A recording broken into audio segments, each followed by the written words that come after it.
Saadi Shirazi علیہ رحمہ نے اپنی کتاب ہے ان کی، غالباً اس کا نام مجھے یاد نہیں ہے، شاید کی بوستا ہے، اس میں ایک شعر لایا ہے، عربی کا مقولہ ہے، من کان بین یدیہ مشتہى رطب یغنیہ ذلک من وجم العناقید۔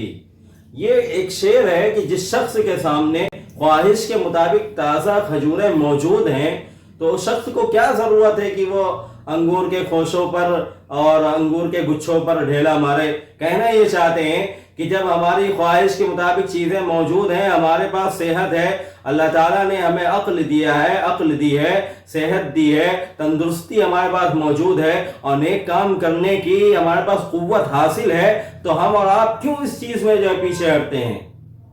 آج ہمارا جو مزاج یہ ہے، آج ہم ایک چیز سے بہت زیادہ پیچھے جا چکے ہیں، اور سب سے ضروری چیز یہ ہے کہ ہم اور آپ جو ہے یہ سوچتے ہیں کہ چلو یار میرا تو کام ہو گیا ہے، ہم نے تو کام کر لیا ہے، اب ہمیں کیا ضرورت پڑی ہے کسی دوسرے کے کام میں جو ہے اپنا مشورہ دینے کی۔ اور ایک بات یاد رکھنا، ہم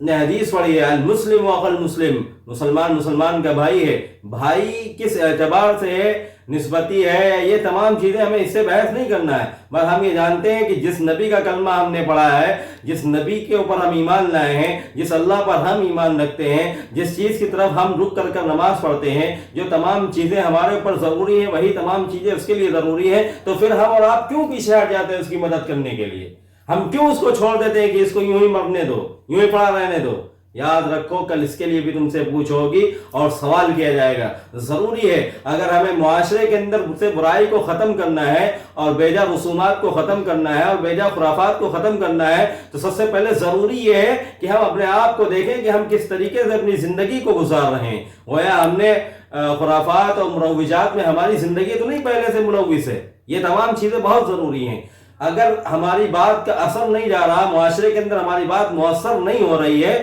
تو یہ ہم کہنے والے نہیں ہوتے ہیں کہ ہاں میری کوئی سنتا نہیں ہے۔ بھائی ضروری یہ ہے کہ کم سے کم ہم اور آپ غور کریں کہ ہاں جو ہم چیز بول رہے ہیں کہ کیول وہ بول ہی رہے ہیں کہ یہ کر ہی رہے ہیں،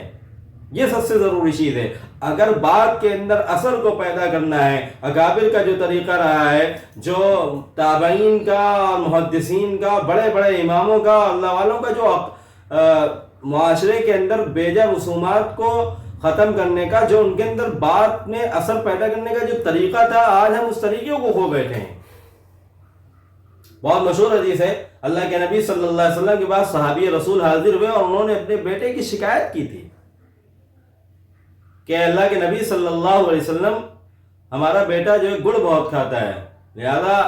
آپ اگر اس کو تلقین کر دیں گے، آپ منع کر دیں گے، تو وہ آپ کے فرمان کو، آپ کے ارشاد کو کبھی ٹھکرا نہیں سکتا ہے۔